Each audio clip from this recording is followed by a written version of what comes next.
Hello friends, welcome back to our channel. இன்றைக்கி நம்ம வந்து மட்டன் குழம்பு ப்ரெஷர் குக்கரில் எப்படி செய்கிறதுன்னு சொல்லிட்டு பார்க்க போகிறோம். நம்ம சேனலை இது வரைக்கும் சப்ஸ்கிரைப் பண்ணாதவங்க சப்ஸ்கிரைப் பண்ணிவிட்டு பக்கத்தில் இருக்க பெல் ஐக்கானை கிளிக் பண்ணிக்கோங்க. அப்போ தான் நான் போடுற வீடியோஸ் எல்லாமே நீங்கள் மிஸ் பண்ணாமல் பார்க்கலாம். குக்கர் கொஞ்சம் சூடானோடனே ஒரு 2 ஸ்பூன் அளவுக்கு எண்ணெய் ஊற்றிக்கோங்க.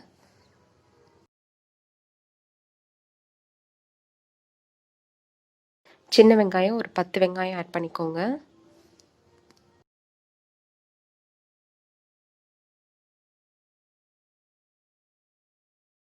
அரை ஸ்பூன் அளவுக்கு ஜீரகம் ஆட் பண்ணிக்கோங்க. அரை ஸ்பூன் அளவுக்கு சோம்பு ஆட் பண்ணிக்கோங்க.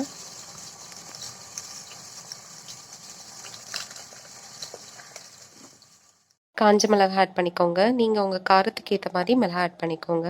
ஒரு 10 மினிட்ஸ் வதக்கிட்டு இதை வந்து நம்ம மிக்சியில் போட்டு அரைக்க போகிறோம்.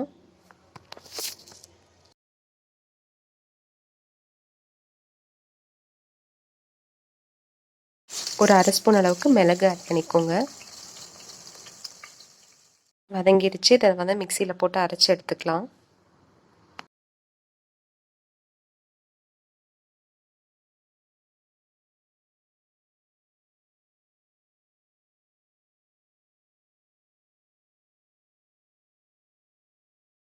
இஞ்சி பூண்டு சேர்த்துக்கலாம். நான் ஒரு 10 பல் பூண்டும் 2-3 சின்ன துண்டு இஞ்சியும் ஆட் பண்ணியிருக்கேன்.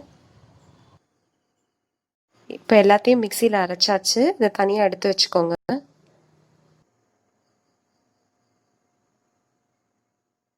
இப்போ ஸ்டவ் ஆன் பண்ணிவிட்டு கொஞ்சமாக எண்ணெய் ஆட் பண்ணிக்கோங்க குக்கரில்.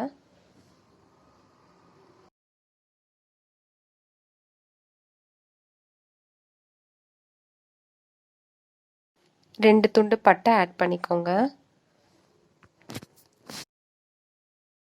கிராம்பு ஆட் பண்ணிக்கோங்க.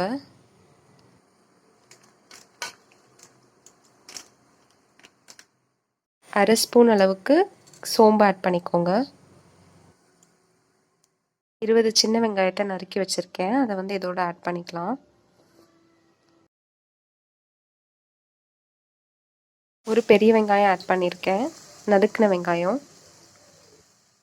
நம்ம ஏற்கனவே அரைச்சி வச்சிருந்தோம் இல்லையா, சின்ன வெங்காயம் மசாலாலாம் சேர்த்து அதை இது கூட ஆட் பண்ணிக்கோங்க. சால்ட் உங்கள் தேவைக்கு ஏற்ற மாதிரி ஆட் பண்ணிக்கோங்க. 1 ஸ்பூன் அளவுக்கு மஞ்சத்தூள், 1 ஸ்பூன் அளவுக்கு மிளகாத்தூள். உங்களுக்கு காரம் ஜாஸ்தியாக வேணும்னா இன்னும் கூட ஆட் பண்ணிக்கோங்க. 1 ஸ்பூன் அளவுக்கு மல்லித்தூள்.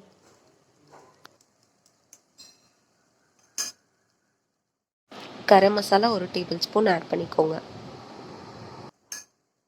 எல்லாத்தையும் நல்லா கிளறி விட்டுக்கோங்க. பச்சை வாசனை போகிற வரைக்கும் நல்லா வதங்கட்டும்.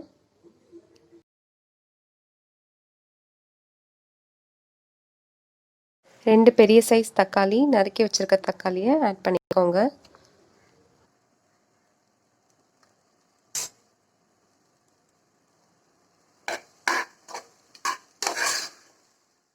ஒரே ஒரு பொட்டேட்டோ நறுக்கி வச்சுருந்தேன், அது இதோட ஆட் பண்ண போகிறோம். மட்டன் குழம்போட பொட்டேட்டோ சேர்க்கும் போது ரொம்பவே டேஸ்ட்டாக இருக்கும். மட்டன் ஆட் பண்ணிக்கோங்க. நான் இன்றைக்கி ஒரு 1/2 kg அளவுக்கு மட்டன் ஆட் பண்ணியிருக்கேன். அதிகமாக மட்டன் ஆட் பண்ணுறீங்கன்னா அதுக்கேற்ற மாதிரி மசாலாலாம் கொஞ்சம் ஜாஸ்தியாக எடுத்துக்கோங்க.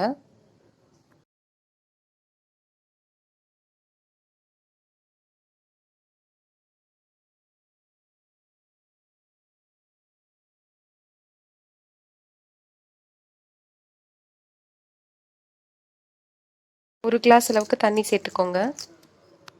1 கிளாஸ் அளவுக்கு தேங்காய் பால் ஆட் பண்ணிக்கோங்க. உங்களுக்கு கிரேவி வந்து ரொம்ப திக்காக வேண்டான்னா இன்னும் கூட தண்ணி ஆட் பண்ணிக்கலாம். இப்போ குக்கரை வந்து லிட் வச்சு மூடிட்டு நம்ம விசில் விட போகிறோம். ஒரு 5 விசில் அளவுக்கு நான் விட போகிறேன்.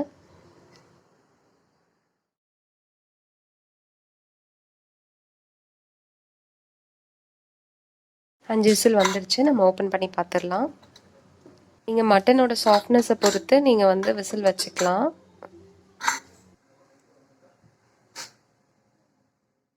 கொஞ்சமாக கொத்தமல்லி இலை ஆட் பண்ணிக்கோங்க.